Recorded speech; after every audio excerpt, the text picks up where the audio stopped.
SwayamPrabha. Digital India. Educated India.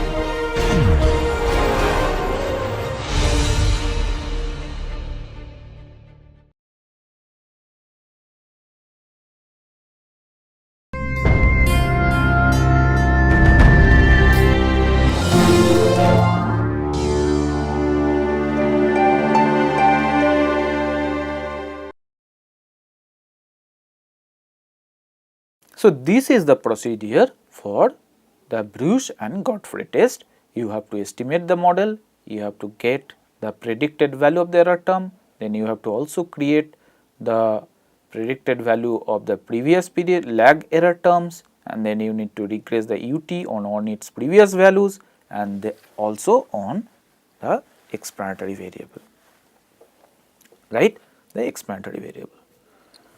And then if you do so, this is the result.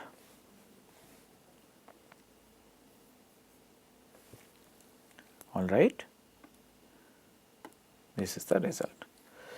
Now, in Stata, you don't need to implement the test always manually. Stata, there is a specific command. If you estimate the model reg wage and productivity,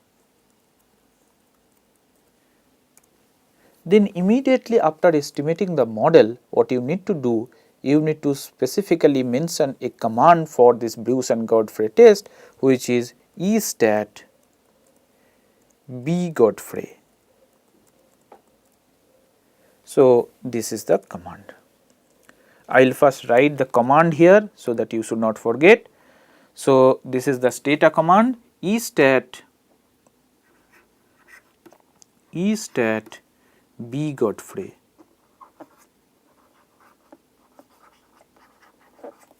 This is the Stata command. Stata command estat space b Godfrey.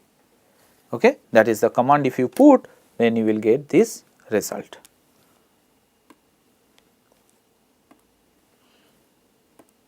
Now, see, the chi-square value is 32.20 and again highly significant, even at what percent. But there is a difference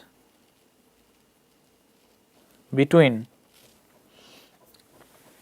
the test what we have conducted and slight difference what Stata is reporting. See, in our manual result what we did, we have specified 6 lags, but Stata is reporting P equals to only 1. What is the number of lag? Only 1. Now, your question is, you are interested in testing higher order lags. That is why we are going for Bruce and Godfrey test, but Stata is reporting only result with 1 period lag. It is as good as the Durbin-Watson test statistic. Why this is so? Okay, why this is so? Now, the reason is, even though Bruce and Godfrey can detect higher order autocorrelation, if you look at your result, see, apart from U1, that means apart from the first order lag, U2, U3, U4, U5, U6, all these coefficients are actually insignificant. All these coefficients are insignificant. That is the reason Stata is reporting the Bruce and Godfrey test with only 1 period lag. Had there been higher order lag, Stata would have considered those number of lags. Let us say in the data you have lag up to 3 periods, then Stata would have reported the result with lag equals to 3. But here only U1 is significant, that means UT minus 1 hat is significant, U2 minus 2 hat, U2 minus 3 hat, UT minus 2 hat, UT minus 3 hat, all are insignificant. Okay, since all are insignificant, Stata has not reported the result with higher period lag. Stata has reported only this. This should be your conclusion. right. So, now what we have learned? We have learned Darwin-Watson test, we have also learned the Bruce and Godfrey test to test for higher order autocorrelation. Now, the next question that comes to our mind, that once you detect autocorrelation, what is the solution? Okay, what is the solution?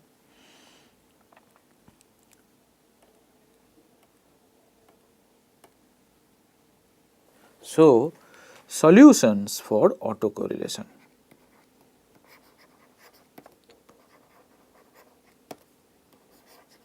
Solutions for autocorrelation.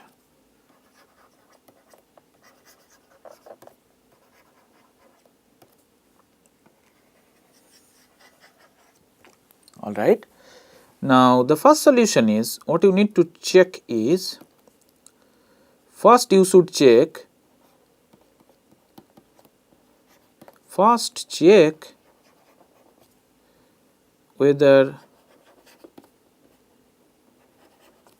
autocorrelation is pure or due to model misspecification.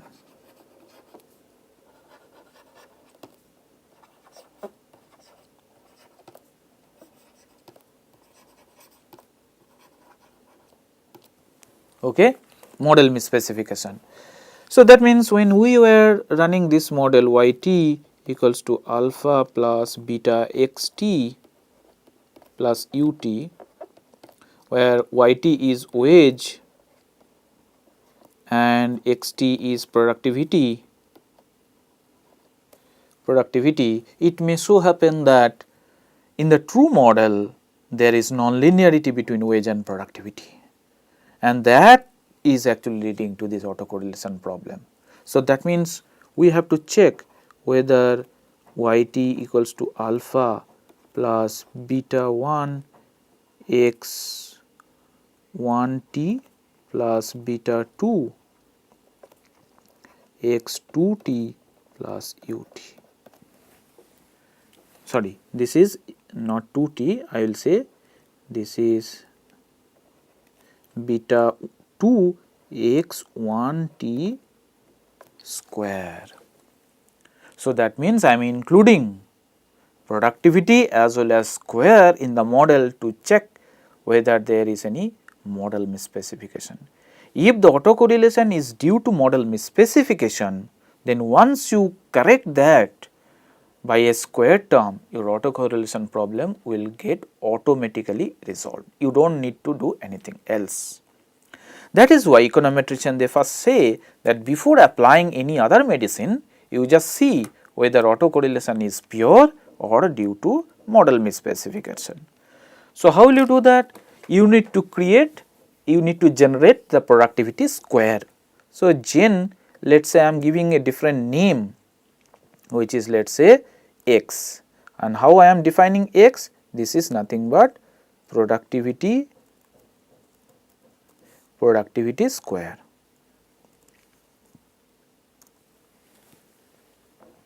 Okay, productivity square, and then automatically my x variable is included. So, now what you need to do? Reg wage, then productivity, and you also include your x. Okay, x. This is the model now I have included.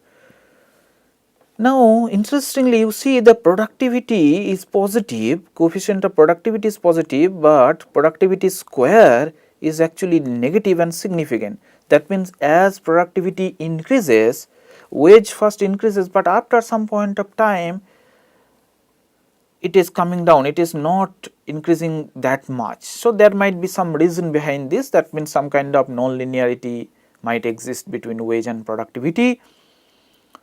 You might explore the reason, I am not talking into that part here. So, what I will do now, after this model, once you estimate this modified model, let us see what is the value of the Darwin-Watson test statistic. Sorry. So, DWSTAT. Now see, the productivity after improving productivity square, the test statistic, Darwin-Watson test statistic value, it has improved a lot from 0.12292, it is now 1.02. 1.02.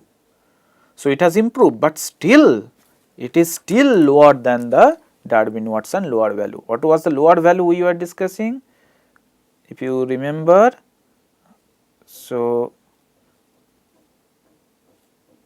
look at, it is 1.39, 1.39, and how much value you are getting here? It is 1.02. So, it is still lower than the lower limit of Darwin-Watson test. So, that means the autocorrelation is not due to model misspecification, it is actually a pure autocorrelation. Okay. Pure autocorrelation means the other reasons, that inertia and other things, that means the time series macroeconomic variables, they exhibit business cycle, so on and so forth, and that is why this autocorrelation is actually existing in the data. So, that means by modifying the model we cannot solve autocorrelation problem, we need to think about other method, and now we will discuss about other method of solving autocorrelation problem.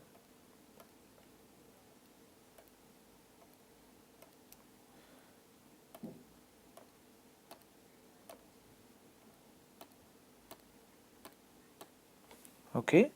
So, we need to, the second method is called, row differencing.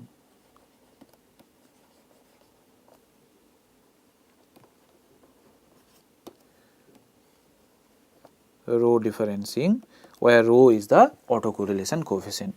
So, your model was yt equals to alpha plus beta xt plus ut, and ut follows, ut equals to rho ut minus 1 plus epsilon t, that is your data generating process. So, what you need to do here, that you need to first take the difference of this. So, that means yt minus 1 should be equals to alpha plus beta xt minus 1 plus ut minus 1. Then what you need to do, yt minus rho yt minus 1 equals to, so this is alpha minus rho alpha, okay, alpha minus rho alpha. So, I am multiplying, let us say this is equation 1, this is equation 2, and I am multiplying equation 2 by rho, and then I am taking 1 minus 2 into rho, that implies yt minus rho yt minus 1.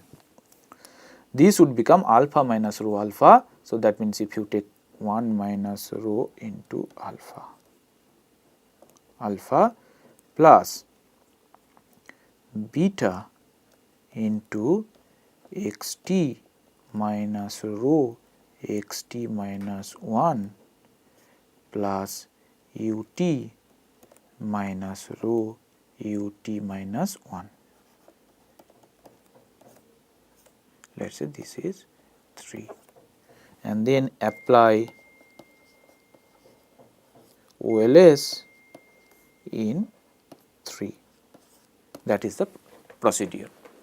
So, that means what I am saying, while OLS was not applicable in equation 1, how come OLS is still applicable in this modified equation after row differencing? Because what is ut minus rho ut minus 1?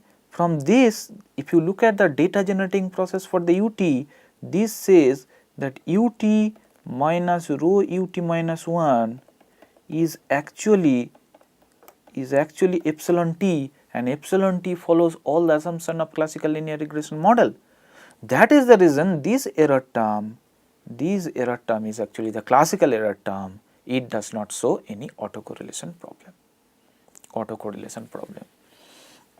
Okay. So, this is the row differencing method. So, that means you need to transform your dependent as well as independent variable. How? If your dependent variable is y, then the modified dependent variable would be yt minus rho yt minus 1, and your independent variable would be transformed as xt minus rho xt minus 1. Okay. But the point here is, this row differencing method is applicable only when rho is known to you. That is why row differencing is applicable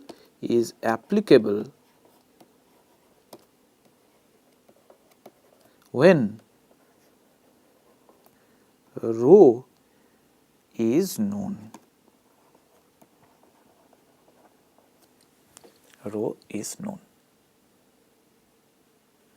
Okay. If you know the row, then it is fine, but if you do not know the row, what will happen? Okay. If you know, then you put the specific value of row. If you do not know, then what we need to do? We need to assume a specific value for row, right. Now, if we assume row equals to 1, then what will happen? Okay. Then what will happen? So, that means your row transforming equation was yt minus rho yt minus 1 equals to 1 minus rho into alpha plus beta xt minus rho xt minus 1 plus ut minus ut minus 1, sorry, rho ut minus 1, ut minus rho ut minus 1. So, if you put rho equals to 1, that means if we assume there is perfect positive autocorrelation, then this equation will become yt minus 1 equals to beta xt minus xt minus 1 plus ut minus ut minus 1, just by putting rho equals to 1, and this equation is called first difference. So, this is called first differencing.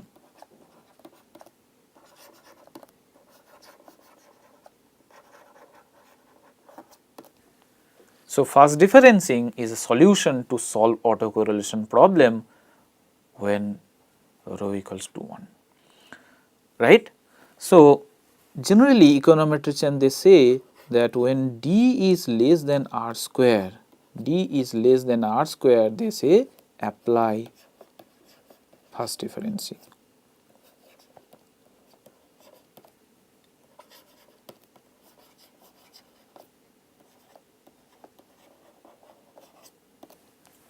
Okay.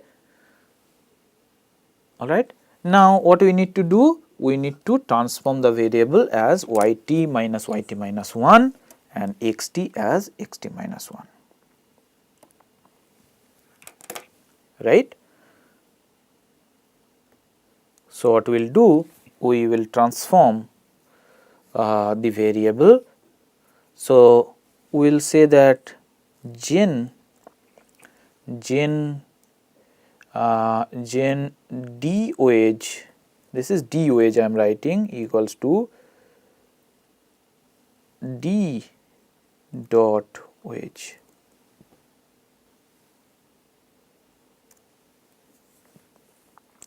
So, what is the command I am using? Earlier I was using L for lag and D for difference.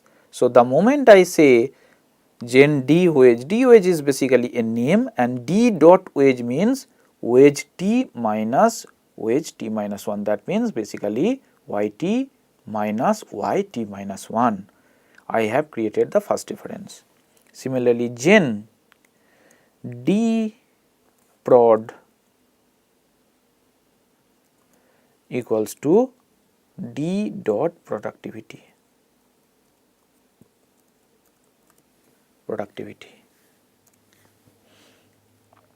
So, I have created the two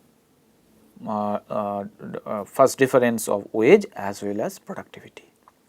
And now, if you regress D wage on D productivity, then we will see. But before we do that, we have to again look back to our model. See, in the first difference equation there is no constant term. Okay? The constant term gets cancelled when you put rho equals to 1. So, in any first difference equation you have to keep in mind, whenever you run first difference equation, you should not include constant term in the model. So, now you reg D wage on D productivity.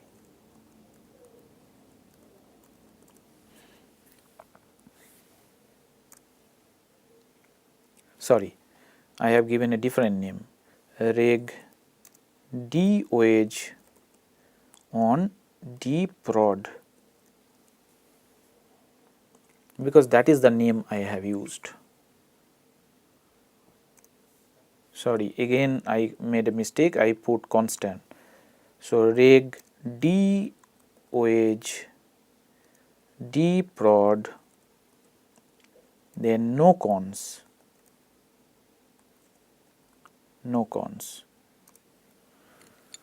Alright, this is the command. Right. Now, here again after running this first difference equation, what is the Darby-Watson value? Darby-Watson value has improved a lot, 1.5096 in the first difference. Okay. So, the Darby-Watson value is 1.50, which is actually now if you go back, then you will see that your value was Darby-Watson lower value was something around 1.34 or something. So, that means it has now improved a lot, right. So, severity of autocorrelation problem has improved a lot if you take the first difference.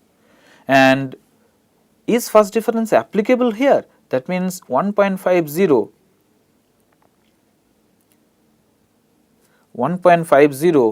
is it what is the sorry, I have made it ulta. This should be greater than this.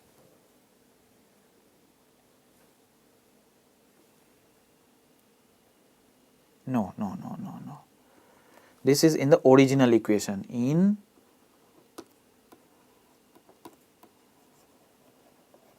original equation.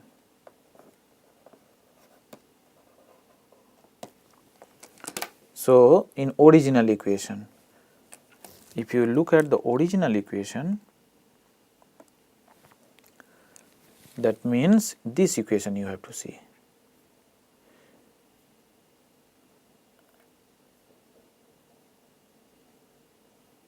Reg wage and productivity, where we have run that equation. If you look at reg wage productivity, reg wage and productivity, and then dw stat, yeah. So, this is lower than the R square. This is lower than the R square and first difference is applicable. Okay, first difference is applicable. But the only problem with the first difference is that we are specifying a specific value for rho hat which is 1, and also the moment you take first difference, the interpretation of the coefficient, we are interested to see the impact of xt on yt, but ultimately what we are getting the impact of delta yt on delta xt. Okay, that is the problem, right? But anyway, the severity of autocorrelation is largely reduced. The next question what we need to do is, if we do not know the value of when this rho is unknown, what actually you can do, instead of putting rho equals to 1,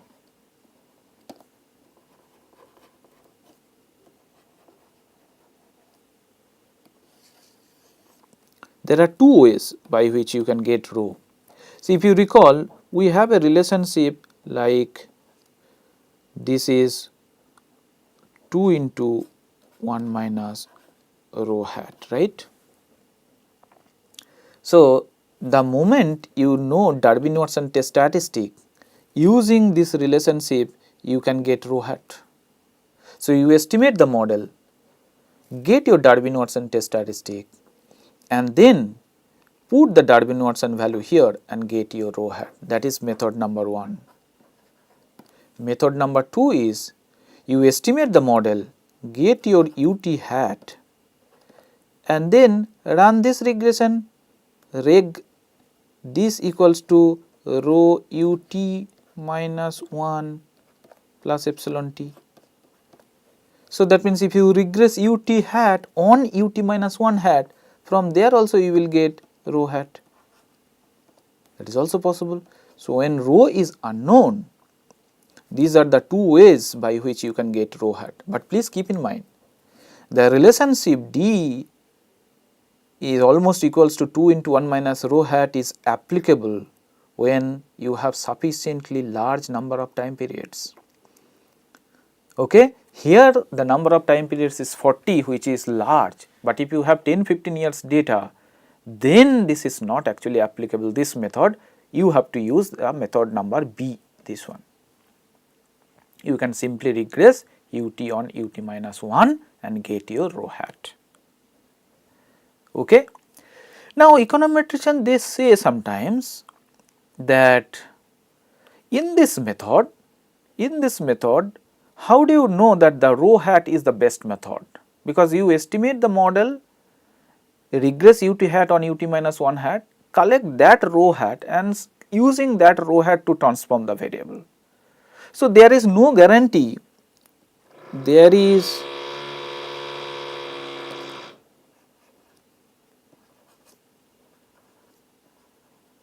no guarantee that this rho hat is the best. That is why they sometimes suggest to iterate this procedure for 1 or 2 couple of more rounds. So, and that procedure is called Cochran-Orcutt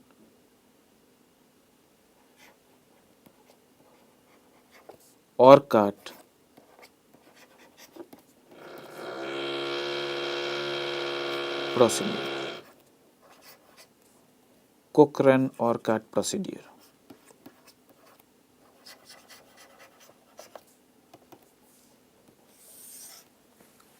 What they say? You run this regression, yt equals to alpha plus beta xt plus ut, and then you regress ut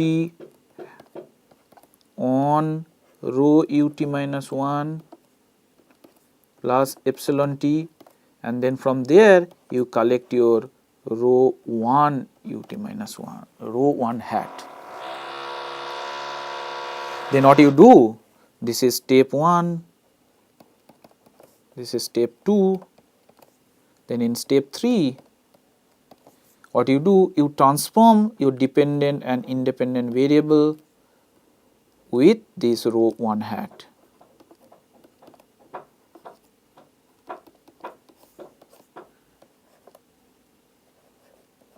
Xt minus row xt minus 1.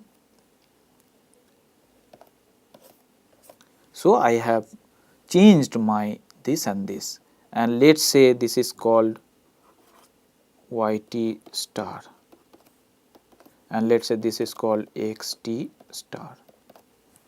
Then what I need to do? I need to regress this yt in step 4, reg yt star on xt star and get ut star. Then what you need to do? Again run ut star hat equals to row 2 ut minus 1 plus epsilon t and get row 2 hat. Again you take this row 2 hat to transform your dependent and independent variable. So, that means you will get row 1 hat, row 2 hat, row 3 hat in every successive iteration, and I will stop when the 2 successive periods row hat is actually equal, and this will continue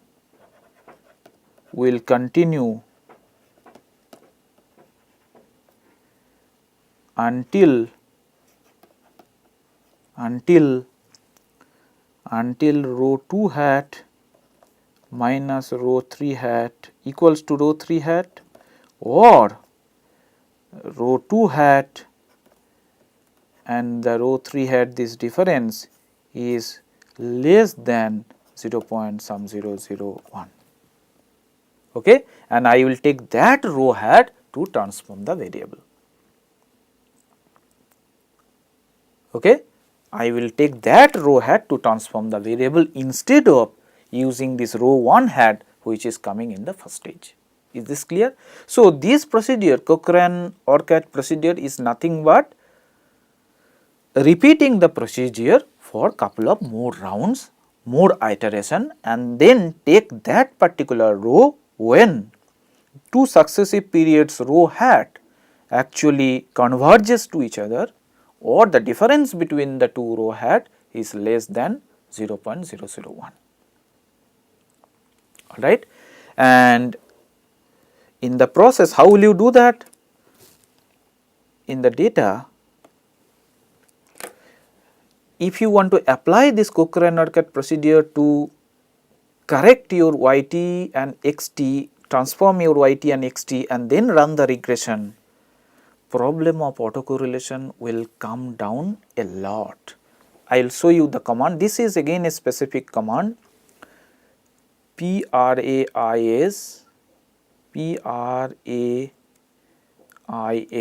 praise your dependent variable wage, independent variable productivity, and then you have to put CORC. This is the command for transforming your dependent and independent variable and then running the regression using Cochrane-Orcat procedure. Sorry, PRAIS WAGE PRODUC productivity, then CORC. This is the command. Now look at what Stata is doing. Stata is running so much of iteration, 17 rounds of iteration, and then lastly Stata is taking 0.8913 as the best row, okay, and that row is used to transform your yt. That means yt is now yt minus row yt minus 1, xt is now xt minus row xt minus 1, and then the regression is run. Using this row, this is the regression output, and you see the Darwin-Watson original value which was 0.122, now it is 1.60. So, you have solved actually the autocorrelation problem, and you have got the best result. This is how you can solve your autocorrelation problem by a generalized method of row differencing suggested by Cochrane and Orchard procedure. Okay, Cochrane and Orchard procedure. So, with this we are closing our discussion on autocorrelation. We have discussed about what is autocorrelation, what are the consequences. Consequence is basically the standard error gets disturbed, efficiency property get disturbed, and as a result of which you have problem in your hypothesis testing. And then we have discussed about how to detect autocorrelation using Darwin and Watson as well as Bruce and Godfrey test. And lastly, we discussed about solution, row differencing and fast differencing. Okay, row differencing and fast differencing. And then we lastly discussed about Cochrane-Orchard procedure, which is an iterative procedure to get the best row to transform your dependent and independent variables. With this, the discussion of autocorrelation is over. Thank you.